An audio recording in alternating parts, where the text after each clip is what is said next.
नमस्कार मंडळी. तर सकाळ सकाळ मम्मीची नाश्त्याची आणि खानावळीतल्या जेवणाची तयारी चाललेली. ॲक्च्युली LPG शॉर्टेज असल्यामुळे थोडं जेवण मम्मी घरूनच बनवून नेते. Struggle life. आता मी किचनमध्ये आल्यावर मम्मीने मलाच कामाला लावलं. तर आजचा बेत होता इडली चटणी. मम्मीने इडल्या बनवल्या होत्या, मला फक्त चटणी बनवायची होती. त्यात पण मला आळस. मम्मीची हेल्प घेत थोडीशी ओव्हर ॲक्टिंग करून चटणी बनवायला घेतली. आता मम्मीसोबत किचन शेअर करणं म्हणजे खूप सारं गॉसिप्स. गॉसिप्स करता करता खोबरं, मिरची, कोथिंबीर ग्राइंड करून घेतलं. त्याला तडका लावायला घेतला. कढईत तेल, मोहरी, ग्राइंड केलेली पेस्ट, मीठ, थोडी साखर टाकून चटणी रेडी झाली.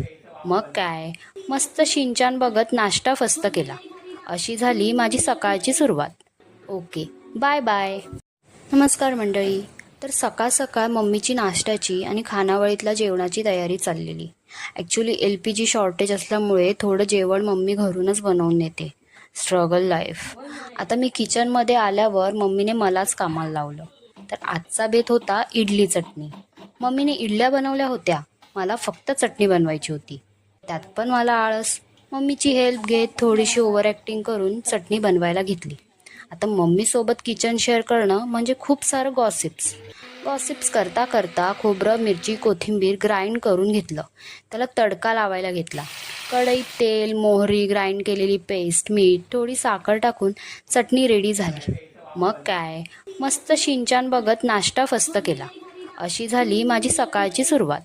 Okay, bye bye.